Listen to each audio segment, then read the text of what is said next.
वो थाली लेकर के यूं करके वो बजाना शुरू कर देता है। उसका ध्यान ये रहता है कि आज मटर पनीर बन जाए, आज दूध मिलेगा, आज फल मिलेगा, तो पड़ेगा क्या। सम्मानित साथियों, परम पूज्य बाबा साहब doctor B are Ambedkar ji कहते थे, उनका सपना था कि प्रत्येक घर में कम से कम 1 से 2 नौकरी होनी चाहिए। वो चाहते थे कि आप चाहे रोटी बिल्कुल मत खाओ, चाहे एक खाओ, लेकिन अपने बच्चों को शिक्षा जरूर दिलाओ। सम्मानित साथियों, इस समय जो माहौल है वो माहौल क्या है, वो भारतीय जनता पार्टी ये जानती है कि इस समय पूरे बहन जी ने एक ही अभियान चला रखा है। यह अभियान क्या है? अभी आपने देखा होगा कि जब पैसों की बात कोई होती है तो लोग दूर भागते हैं।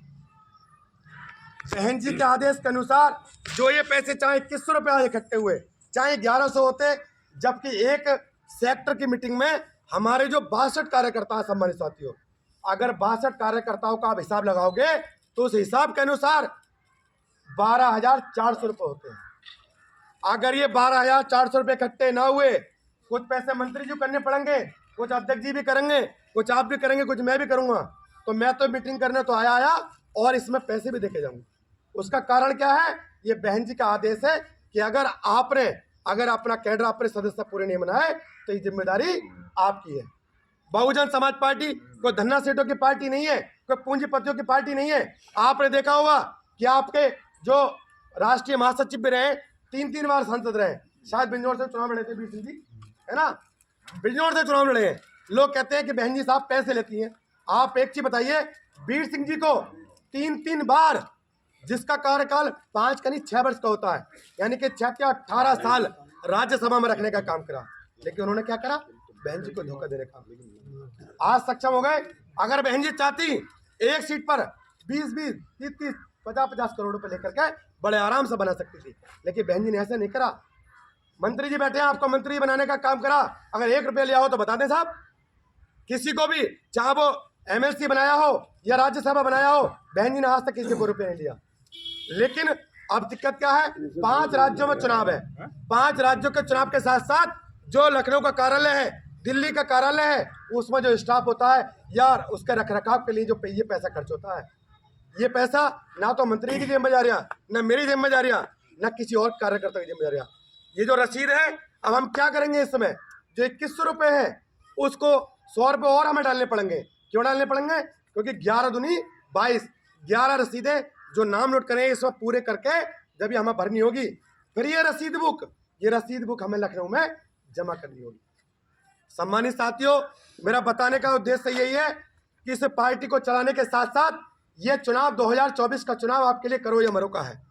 अगर इस बार खासकर मुस्लिम समाज के लोगों से मैं अपील करना चाहता हूं कि मुस्लिम समाज के लोगों ने लगभग 95% से अधिक वोट देने का काम करा समाजवादी को, लेकिन उन्हें वोट देकर के ये पता लग गया कि आप वोट देकर के अपना विधायक तो बना सकते हो, लेकिन अपनी सरकार नहीं बना सकते।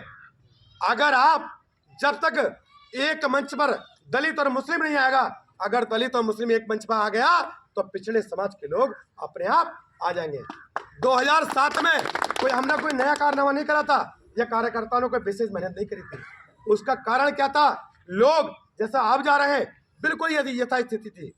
लोग जा जाकर गली गली, मोहल्ले मोहल्ले, जहां भी आप बैठ रहे हैं, बैठने के साथ साथ बहुजन समाज पार्टी की बात करते थे। अभी बहन जी ने बताया कि आपको लोगों के बीच में जाने के बाद ये बात बतानी है कि बहुजन समाज पार्टी की 4-4 बार सरकार रही है, कि 4-4 बार की सरकार में कितने कार्य बहन जी ने करे, युवाओं के लिए क्या करा, महिलाओं के लिए क्या करा। और जो अभी एक बात और रह गई, तेलंगाना के अंदर भी चुनाव है इस समय। तेलंगाना में बहन जी ने पहली बार प्रवीण कुमार जी को, जो वहाँ के मुख्यमंत्री पद का दावेदार बनाया, वहाँ पर चुनाव इतना मजबूती से सम्मानित साथियों लड़ाया जा रहा है।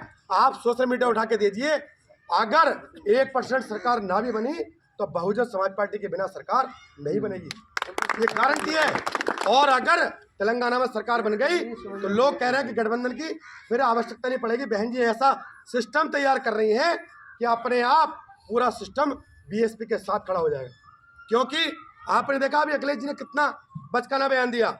उन्होंने कहा कि अगर हमें पहले से पता होता कि कांग्रेस, हमारे साथियों, बहन जी दूरगामी नेता है और वो जानती हैं कि ये 2024 का चुनाव कोई आम चुनाव नहीं है। ये आपके हमारे बच्चों के जो भविष्य है उस भविष्य को बनाने वाला चुनाव है। इस बार अगर हम चूक गए तो बड़ी दिक्कत परेशानी आने वाली पीढ़ियों के लिए बड़ी मतलब दिक्कत पैदा हो जाएगी। आरक्षण की व्यवस्था को बिल्कुल खत्म करने का काम किया रहा है। सारी चीज प्राइवेट सेक्टर में करी जा रही है।